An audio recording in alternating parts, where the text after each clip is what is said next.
Good afternoon, it's 4 p.m. We're bringing you the developing news and the stories behind the headlines. This is Storycon, I'm Regina Lay. The headline this hour. President Bongbong Marcos says it will be an unhappy Christmas for those involved in the flood control scandal. In a media conference today, the Marcos presented a report on corruption cases 3 months after his State of the Nation address. Marcos said cases against 37 lawmakers, officials, and contractors have been transmitted to the Ombudsman and that some of these people could face jail before the holidays.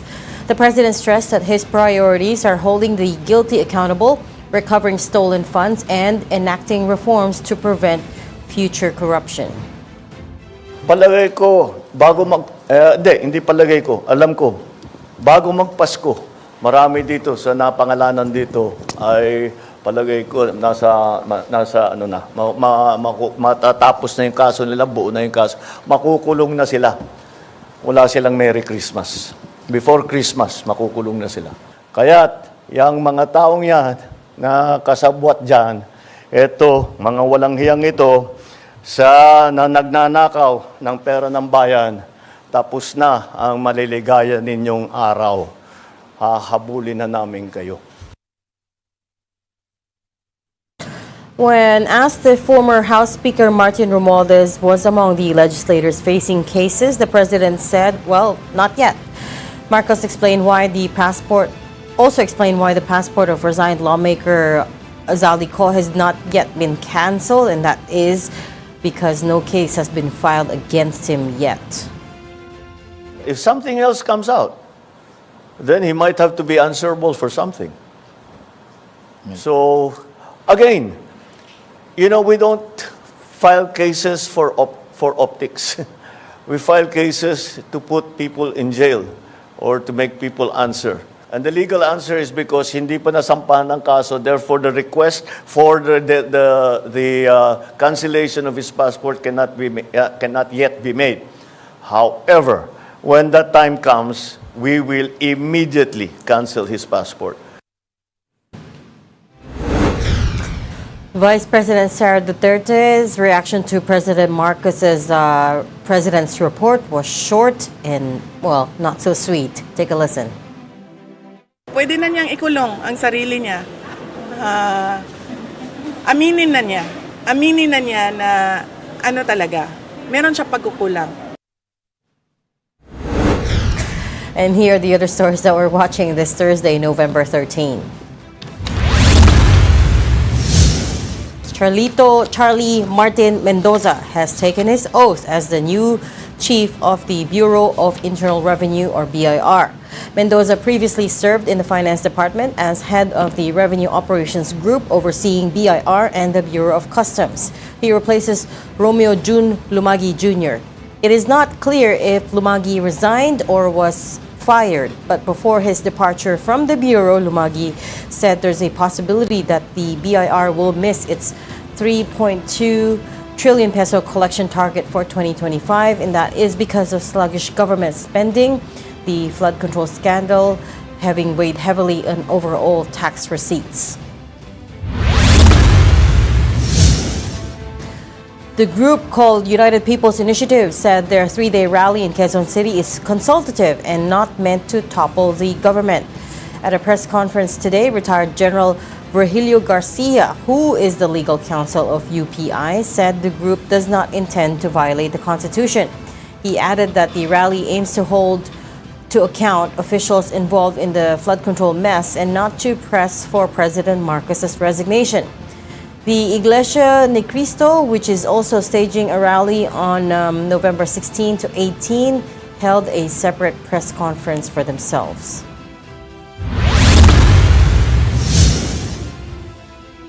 The Independent Commission for Infrastructure is set to file cases against 3 sitting or former senators next week. ICI Chair Justice Andres Reyes says the lawmakers facing charges are not incumbent senators Jinggoy Estrada and Joel Villanueva. Meantime, Reyes said it is still premature to comment on potential cases involving congressmen.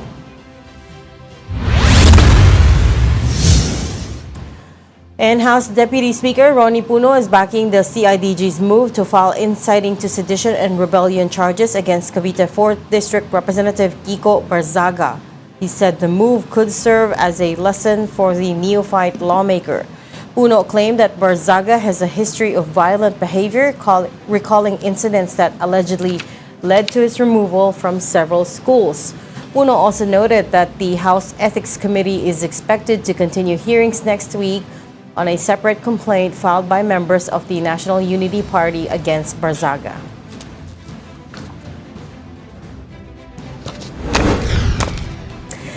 Well, the boys are still out today, so joining me today from the Philippine Star, we only have Editor-in-Chief Ami Pamintuan. Hi, Ami. Hi, Reg. All women today. Happy Thursday, And we're wearing everyone. such feminine colors too. Parang matchy, medyo matchy-matchy. Red and pink. Red and pink. Baka naman may chismis ka, Reg. Bakit nawala yung si Wala, BIR tinatanong chief? din namin. We've been asking around as well. Baka hindi kaya hindi naman siguro mapupunta sa DOJ, no? Hindi, may bago ng DOJ eh. Oh, acting. Diba? The OIC has been appointed Acting Secretary as the Frederick Vida. Justice Secretary. Oo. Yeah. We don't know. All we know at this point is it came as a shock to a lot of people kasi kaka-announce lang ni Commissioner Lumagi ng personnel overhaul within the department. That same day actually, or the day before. So he announced a personnel overhaul at the BIR, and then yun nga, by the next day, we got wind of the fact that he was being replaced. Saka wala namang bad news about BIR recently, di ba? In fact, yung mga natatandaan kong stories recently, yung final nilang mga tax evasion cases. Di ba? Dito sa mga involved sa flood control. Some of the... Yan yung natatandaan ko. Oo, some of our other editors are saying baka may nasagasaan. Pero hindi ba, ang balita nga, malakas ang ang alam nating links niya sa si First Lady mismo, hindi ba? Yan ang sinasabi nila.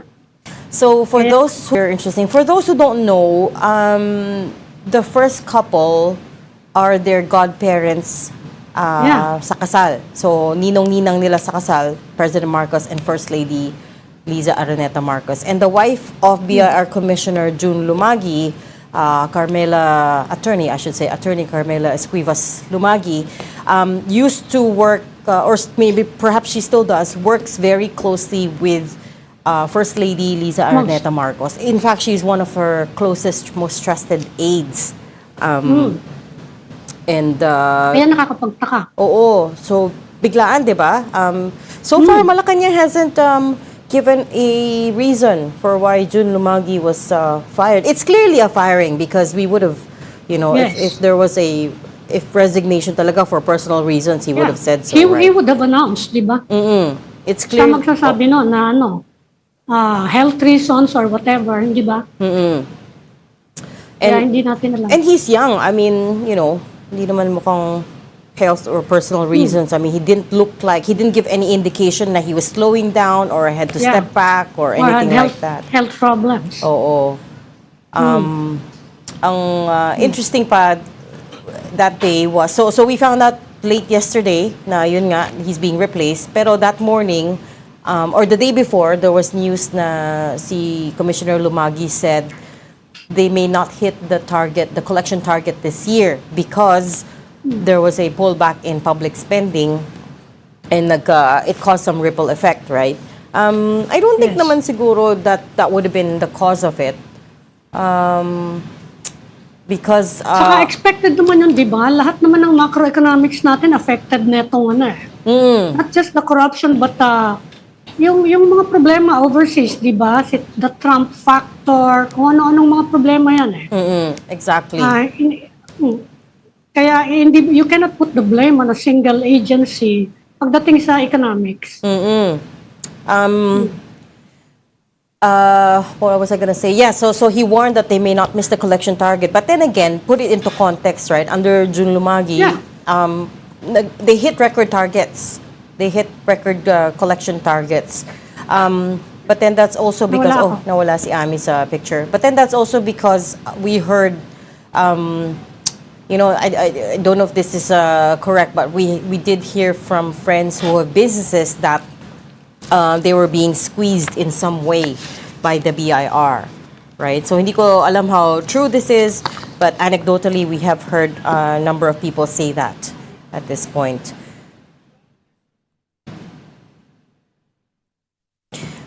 So yun nga, that's one of our big news for today, the surprise replacement of the BIR chief. The other is, of course, the president's report. See, President Marcos held a press con this morning to give an update on the progress of this whole flood control investigation. What did you think, Ami? Ano yung takeaways mo? No, Merry Christmas. Although sinabi na yun nila Vince Dizon, nila Boying Remulla na they are expecting people to be in jail before Christmas. Sinabi na nila yun eh.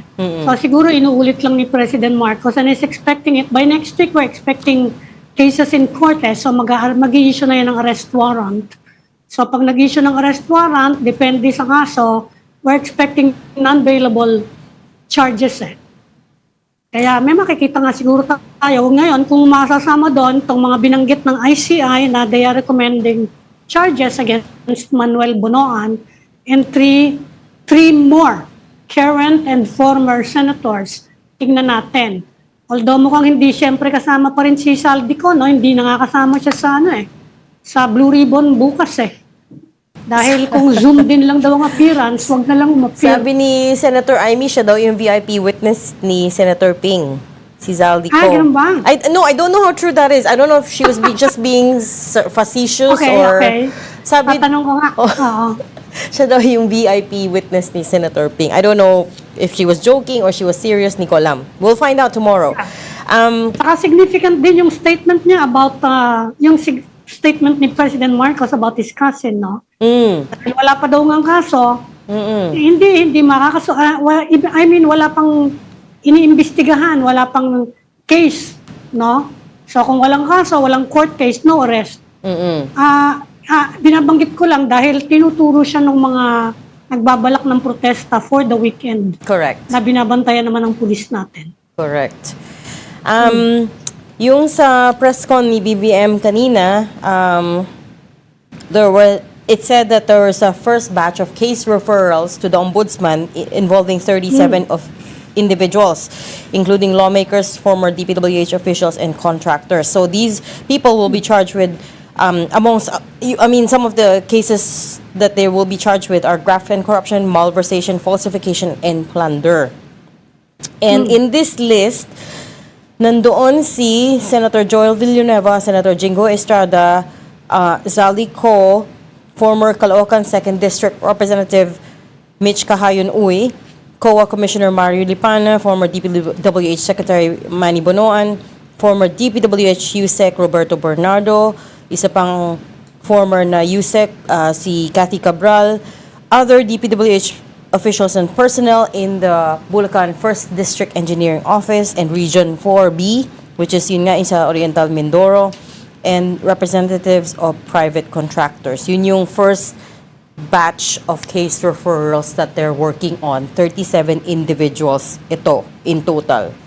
Although hindi na nila Malversation yan with falsification of public documents involving 8.8 million at least, it will be non-bailable. And ang parusa dyan, kung mako-convict ka, is life imprisonment. For malversation. Malversation lang. Mas madali daw yun, di ba? Sabi ni Ombudsman Remulla, mas madali siyang i-establish kesa sa plunder.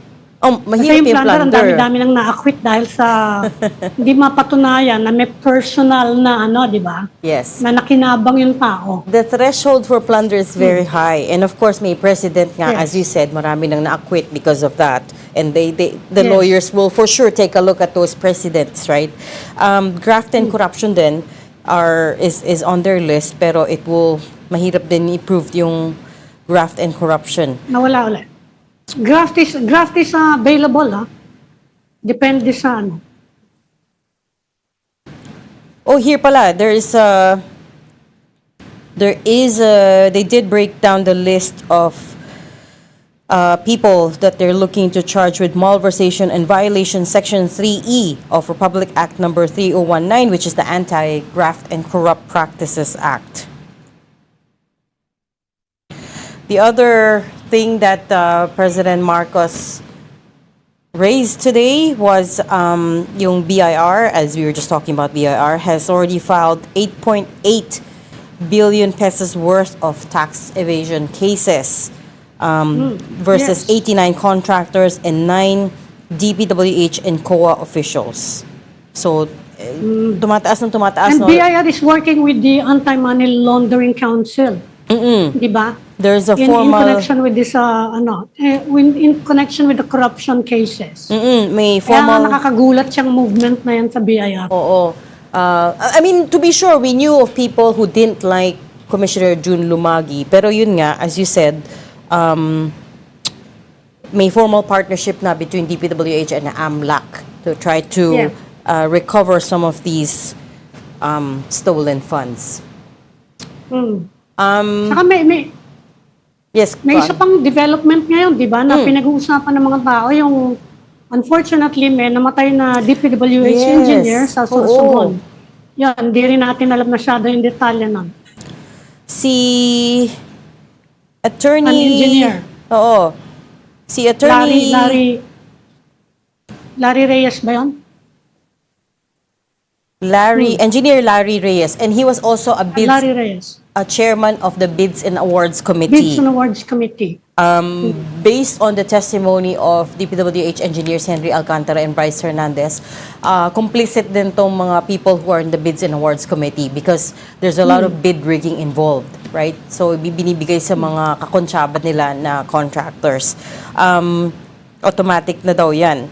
And then, of course, the Bids and Awards Committee people have allegedly also been getting kickbacks, right? So yung the budget trail is it comes from the budget is granted by Congress, tapos inada-download sa specific district engineering offices, and then the people in the district engineering offices are the ones who farm out these projects to their preferred contractors.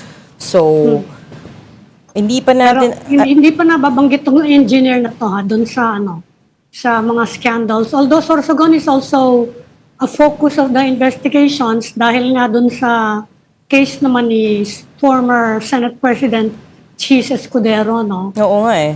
At, although hindi nababanggit tong engineer na to, and ayan na nga, may statement ng Department of Public Works and Highways na nagre-request daw yung family for privacy. We don't know yet how involved they are. Okay, at this point, let's bring in our guest for the day. For our first guest, I should say, we're talking to political analyst Ranjit Rai, who is, of course, also the president of Octa Research. Hi, Prof. Hi, ladies. Good afternoon. Thank you for inviting me. Nasaan ka, Prof? I'm in the middle of a hotel talking to some embassies now, giving them a briefing exactly of what we're going to talk about today. Hala. Are they worried? So, then Mike calls and then says that I have to be on cam. So, I'm always loyal to you guys. Thank you for that. But what are the embassies saying? Are people getting worried? Are the investors getting worried? They just want to find out what's happening and getting a sense of. But the president's report today was well-timed, and I think he means what he says and says what he means about making people accountable, because that's what the surveys are showing. 60% are outraged, angry, and nearly more than half, close to 7 out of 10 Filipinos have basically 3 expectations. 1 is to hold people accountable, 2 to see people go to jail, and 3 restitution to get the money back. It's clear in the surveys, and maybe this is also why the president is doing exactly the kind of reporting he's doing today, that the government is working very hard to see that something will come out of all these investigations, that people's expectations are going to be met. But on the other hand, mukhang tuloy-tuloy yung bagsak nung approval ratings, both of the President and Sara Duterte, no? Yeah. So parang hindi yata tumatalab yung mga ginagawa. Although medyo dramatic na yung mga moves ni President Marcos, mukhang hindi Yeah. yata tumatalab sa tao, no? Tama What can you say about it? Yeah, we were surprised. I think of all the survey companies, the biggest drops are seen in Okta, nearly double digit. And yeah. Well, it is what it is, Ami. People are disappointed. While people appreciate, 83% of Filipinos appreciate the president revealing all these shenanigans, no, as far as flood control projects are concerned. I think the expectation, the leadership expectation, is quite high, and well, I think it's to be expected that his numbers will go down. We are assuming, of course, that the intent of all of this is not PR, but really to we should expose this structural problem as far as governance is concerned in the country, which is corruption, and we hope that it will stabilize and go up for both of them, no, for both the vice president and the president. The vice president now, I think it's not really about corruption. It's really, I think people are asking, what is she doing? Her performance ratings have finally really gone down, no? But it's less about the issue of corruption. I'm sure it is also, but it's more about, she's becoming less and less politically relevant as far as the everyday Filipino is concerned, because they don't see her doing, going out and doing stuff. So I think her own situation is easily, she can remedy the situation by going out, talking more, and doing the things, the programs that she earmarked for the vice president's office. But the president is, the buck stops with him, and he opened a Pandora's box in a sense. And now the hard work of institutional reform has to start. But it cannot start without accountability and restitution, which is the first, the first phase of all of this. People have to go to jail, money has to be returned, and systems have to be reformed. So I think the president is trying very hard. But you're right, Ami, it's an uphill climb for him now. We've not seen these kinds of declines in Okta for almost a year. We don't see his numbers improving still, because the situation is still problematic in the perception of most Filipinos. But then again, the good out of this is that the president's not here to be popular. The president is here to do the right thing, and that the right thing to do is what he's doing now: holding people accountable, reforming the institutions, reforming the process of governance, especially with regards to this infrastructure development program, helping reform the budget. We're hoping that the senators, kasi sabi, a lot of people are going to jail, Ma'am Ami. Hindi ko alam kung Yon, kapag may natuloy kasama na, senador. hindi Merry Christmas sila. May makukulong. You think Inadala ko that may will mga give a senador na bump? kasama dyan. Mababump kaya mababump yung ratings ni Presidente? Kung totoo nga hindi Merry Christmas para sa mga taon to. Kung may I know. makukulong.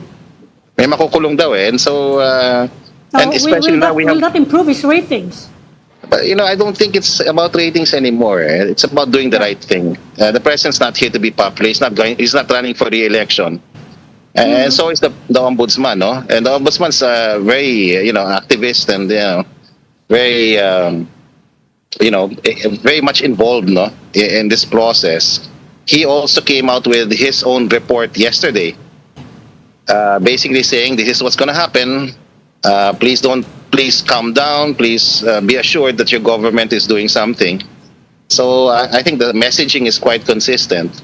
But to hear this from the president today is dramatic, So but people's Prof, anger hopefully will be assuaged. But Prof, I mean, to be honest, he didn't say anything new today.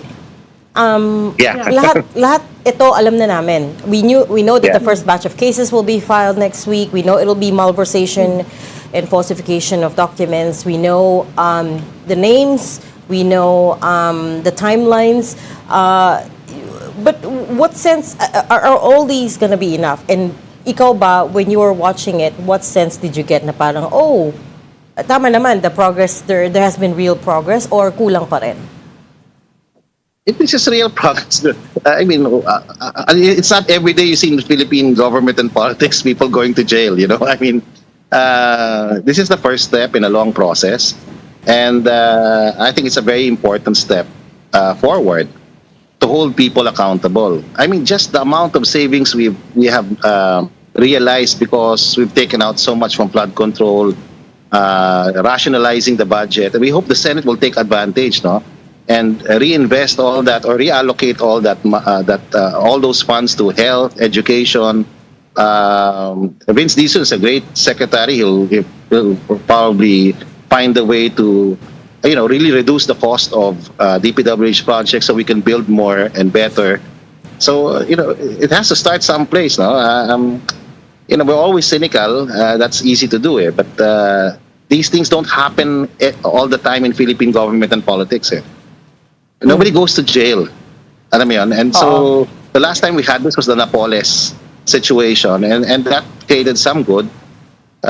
Obviously not enough, no? Because people still got around the system. But the real step forward will be institutional reform. See, jailing people is one thing, but reforming institutions is another, and that I think is the way forward in the medium to long term. How are we going to, stop, for example, ghost projects? Dapat wala na yan and it can be done. And it will require a whole of nation approach, meaning the private sector, civil society have to come into the budget process, have to come into project management. We all have to pitch in because this is a systemic, endemic problem, and it's a challenge to both our democracy and development. It's interesting you mentioned the Vice President's slide, no? Pareho sila ni President Marcos. And meron namang isang consistent na ginagawa si Vice President. She's still attacking President Marcos. Yeah. Hindi na ba yun, Nagiging negative na ba yun sa kanya at this point? Yun tuloy-tuloy pa rin na. Puro yun yung naririnig natin, di ba? Anti-government pa rin, anti-Marcos. Yan ang ganon. You think kailangan na niya medyo kumambyo? I think kailangan niya kumambyo in the sense na, okay, ito yung gagawin ko para sa tao. I won't just comment. I won't just, use my pulpit to attack the president. I'm going to actually contribute to, in my own way, the way Lenny did when she was vice president, contribute in my own way to national development, to helping others, to helping people. I'm sure she's doing something towards that. Anyway, Ami, if you think about it, she's still on top of the surveys for if the elections were held today, 2028. So, she's... in fact, all she has to do is to sit down and watch. If the government doesn't do anything, kaya naman number one siya kasi wala pa naman nag-emerge na iba. Yeah, that's also true. That's also true. But, based on our surveys... Hindi naman nakakompetensya si President Marcos in 2028. Yes, that's true. Nag-iisa lang siya talaga actually. Yeah, that's true. Pero we also have data to show now, even if we pit her against others, she's doing very well as far as the numbers are concerned. I know they're preliminary, they're very early, they're premature, but that says a lot about how people see her. They see her as a viable alternative, as somebody who they can consider for a future position. That's for the presidency. So if she plays her cards right, she talks less and does more, she'll probably consolidate whatever support that she has now. Because that preference is not permanent. Things change. And we don't know if there are cases against her. We don't know if the issues against her will die. But certainly people don't see her as the issue now. It's really graft and corruption and the buck stops with the president, who, by the way, is trying his best to contain and to respond to the challenge posed by the public. Oo nga, you reminded me, Prof. Aren't you due a report to us? Diba, you did your latest survey is due around now. Was it the president? Yeah. We're releasing them slowly. Tomorrow we're going to release one survey. And then next week we're going to do the preference survey. We'll release that also after the big rally. We don't want our information kasi to be weaponized. So, it's really hard in this environment to release neutral data. So after the rally, we'll see, and then we'll release our data on the economy also, maybe reinforcing the perspectives already articulated by other survey agencies, what they've observed. there's a lot of unanimity as far as perceptions about poverty and hunger is concerned. So again, this is all useful for the government so that they can calibrate and recalibrate. The goal is to inform, provide visibility about what's happening so that we can respond, the government can respond, and all of us can also help in the process of responding to these common challenges. Right. Okay, well, we'll await that report tomorrow, and then we'll call you back in another time. But thank you for stepping away and talking to us this afternoon, even though you're very busy. That was political analyst Ranjit Rai, also the president of Okta Research. Salamat, Prof. Thank you, Thank you. Professor. We're going to go on a very quick break, but you are watching Storycon on One News. Please stay with us. We'll be right back with another guest. This is the Story Conference Group or the Storycon Group.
Welcome back. We've got the developing news and the stories behind the headlines. You are watching Storycon. I'm Regina Lay. Still with me, Amy Pamintuan, the editor-in-chief of the Philippine Star.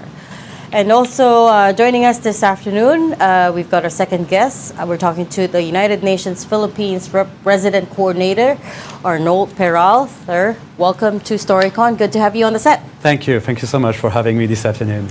We're talking to you because the country has just had to suffer its latest disaster, which is the Super Typhoon Uwan. And I wanted to kick off by asking you what your assessment of the damage and losses are, and whether you've had a chance to assess what it's been like. Thank you. Thank you. Well, indeed, I'm still new in the Philippines. I arrived only in February, but I've been really impressed by two things. Number one, the series of disasters, one after the other. It never stops. It's been the earthquakes and typhoons and now super typhoons. It's really impressive. And the second thing that is it is number one on the World Risk Index. Absolutely, right? absolutely. Yeah. And now that the countries are discussing climate change in Berlin, I think it's really worth looking at this from the angle of the Philippines and how it's impacting more and more the frequency, the impact, the level of disaster. But the second part is also the capacity of preparedness and response that I've seen here in the Philippines. And we have teams on the ground, and we didn't have, as United Nations, a request from the government to have a flash appeal or to reach out to some donors, but our support was welcome. What we could deploy really helped prepare better for the super typhoon. It has unlocked some important resources, and I've been really impressed by the number of people who got evacuated before. 1.5 million people, almost, like 13 of the 18 region. I mean, it's really, really, really impressive how the level of, it's all about the the prevention, preparedness, preposition, preemptive action, and this is really something that is impressing us as the United Nations. And we have our own also mechanisms of anticipatory action, as we call it. And because we had the prospect of Super Typhoon Uwan, we could unlock some resources, $6 million, for anticipatory action, which means being able to help preposition some food kits to help communities to prepare better. Fishermen to move their boats with cash transfers.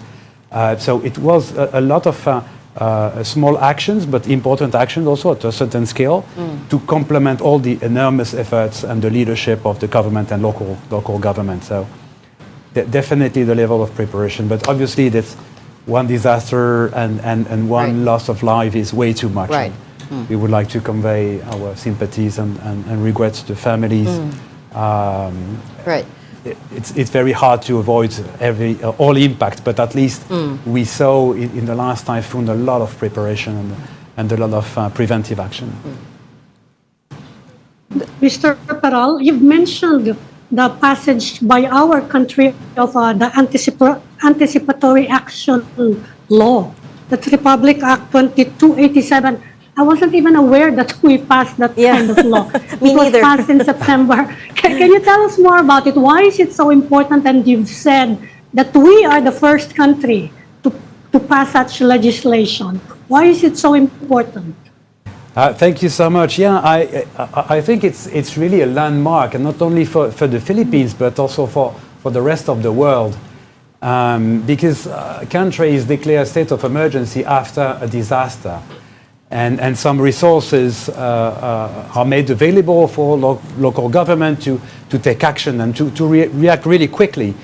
But when you can have this kind of instrument that will allow for the declaration of emergency and state of calamity up to 72 hours before, it will help prepare better. It will help evacuate more people and save more assets.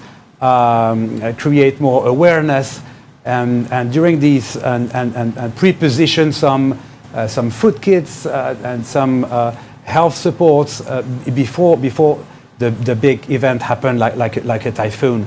It's something that the humanitarian community, NGOs, INGOs, community leaders, local government, have been advocating for quite some time, and we really think that as United Nations that it has to be celebrated, and we congratulate obviously President Marcos and his government for approving it and putting it forward, and the Congress men and women who made that possible.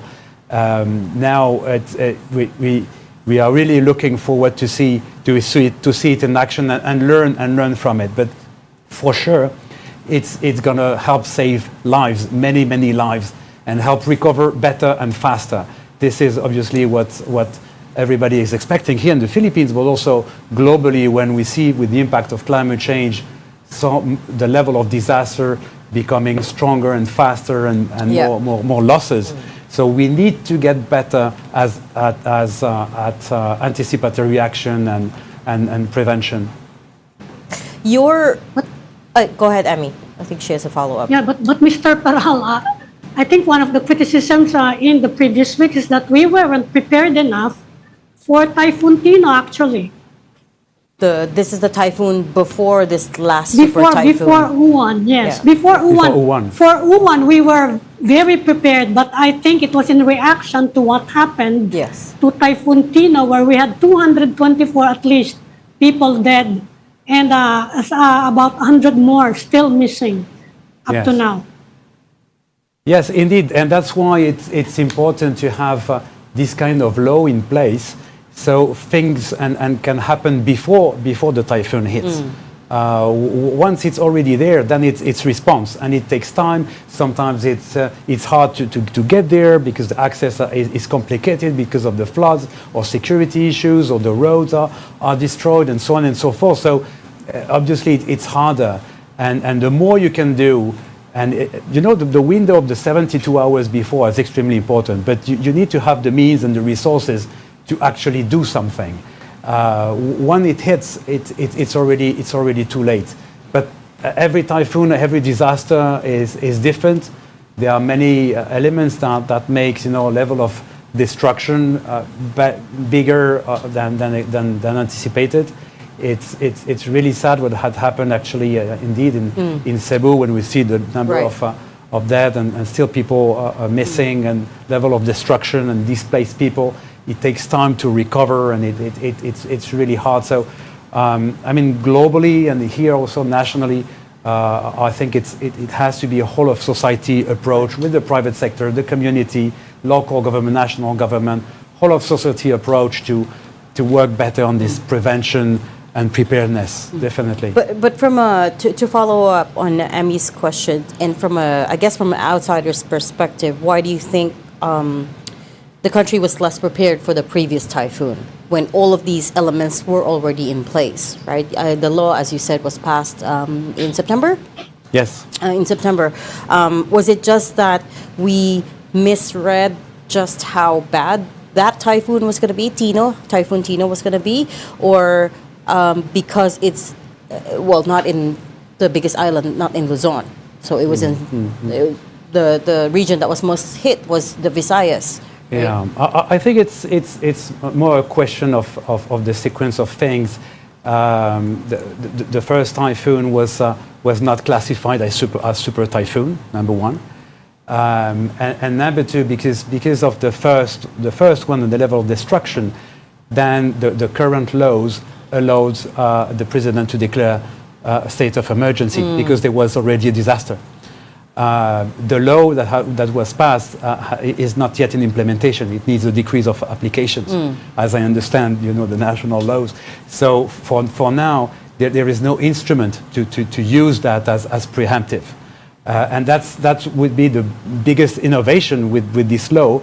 For once the decrease of application and everything is activated, it will allow for the years to come to be a lot more efficient in declaring emergency before it hits, and be able to activate better protocols and actions and investments. So that's what it makes it so unique, and because the Philippines will be the first one to test this kind of approach. Yeah. It will have to be carefully looked and analyzed, but for sure it will be a landmark and a reference for the rest of the world. We are already using this kind of approach in the mechanism that we have in the UN for humanitarian action. the anticipatory action mechanism that we have. And because it was a super typhoon, the second one, Yeah. we could activate this $6 million that we put on the table to support the government and local government, because it triggered really, because it was a super typhoon, we could activate this before the typhoon arrives. We're looking at the, before this chart, we were flashing the numbers for Typhoon Tino, which is about 4.2 million people affected. Yeah. This one's Tino. This one is Tino. Yeah. 4.2 million affected. 377,000 preemptively evacuated, and about 200 this one says 213, but that's as of November 6th. It's since gone up to over 220.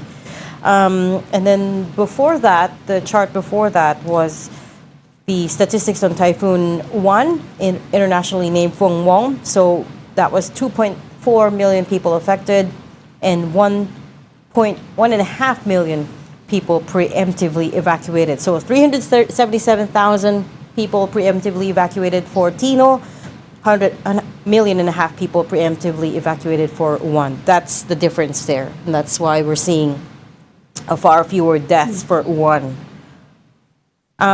Moving forward, so you're saying that all of the mechanisms are already in place. For the next disaster, what would the UN like to see in terms of cooperation with the government? And, what kind of working relationship would you like to see there? Yeah, I think the working relationship is already there. We come a long way of structuring also the protocols and supporting and working together with civil defense, with the Department of Health, Education, the SWD, the LGUs, the local networks. I think we come in complement. We really try as much as possible to coordinate everything. We want to avoid confusion and duplications of effort. Yeah. It has to be very well coordinated, and the fact that the government has this cluster approach where we all can cooperate and collaborate and exchange information and do joint assessments, it's really the key.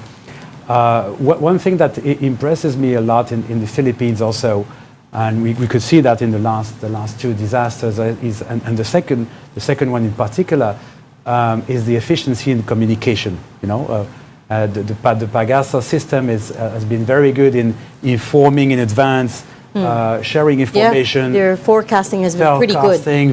Very good. So people would know what's happening, the level of intensity, the trajectory of the typhoon, and we could all monitor that, and everybody could monitor that.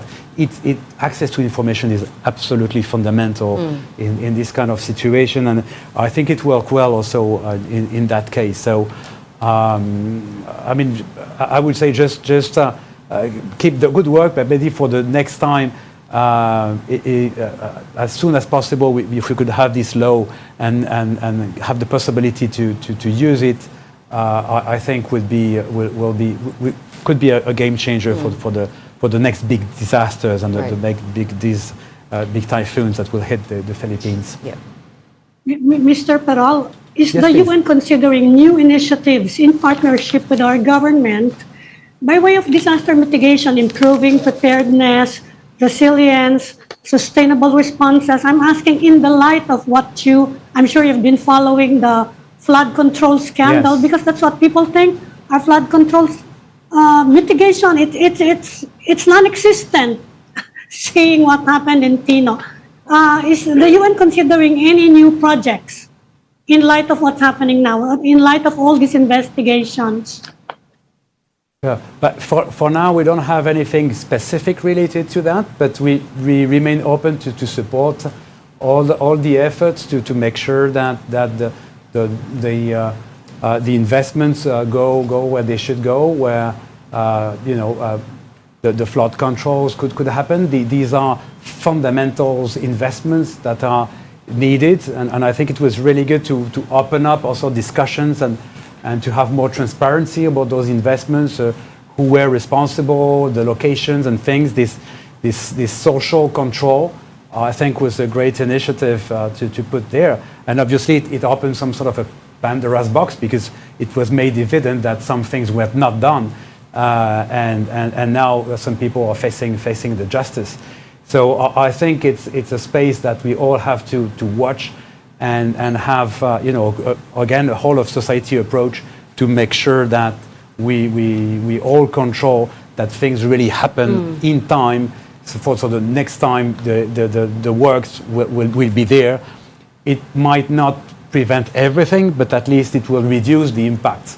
So it's absolutely fundamental to continue those efforts of transparency, accountability, control, and reduction of deviation of resources and things like that, or delays. Sometimes it's just also difficulties to implement. Again, it has to be a joint effort between local level, local government, LGUs, national government, and the society and the communities also to hold everybody accountable at the end of the day for these things to happen. In the private sector too, don't forget. In the private sector, obviously. Just very quickly, one last question. The $6 million budget that you mentioned for anticipatory action this time around, is that always going to be the figure, or how does it work? How do you compute what amount needs to be allocated for the next disaster? It was a pre-positioning of resources, so that's the good thing. We didn't have to go through lengthy requests to get this money. It was already pre-approved. So the fact that there was a super typhoon coming, we could unlock those resources and made them available to 6 UN organizations, IOM, WFP, FAO, UNFPA, UNICEF, and so on and so forth. So they could immediately activate through their networks, through the communities, the private sector, the farmers, the families, and the local government to support and activate very, very, very quickly. So this pre-positioning of the 6 million made a difference. And we are also testing this new approach and learning from it. There was some additional resources that some organizations like WFP, FAO, and others also put to the table. But again, because there was no national request for fundraising or something like that, or a donor conference, then we had to use existing resources. And we will continue to offer everything that we have available to support the country. $6 million is about 3.6 billion pesos, I guess. Is it always going to be this amount, or it's going to change every time? I mean, it depends also on the request and the situation. This was anticipated for 3 regions. But we recalibrated also with the government. We established which criteria to activate those resources. So in that case, it was the threshold was pretty high. We cannot use it for whatever reason. But if there is a super typhoon, something that could be extremely destructive, then we can activate it. So those will be hopefully replenished, and we will have more resources available for any new things. There are very specific criteria that you go through. It's not a number that's plucked out of thin air. No. Okay, we will leave the conversation there. Thank you so much for joining us today. That was UN Philippines Resident Coordinator, Mr. Arnold Peral. Thank you, Mr. Peral. Thank you. Thank you so much for having me today.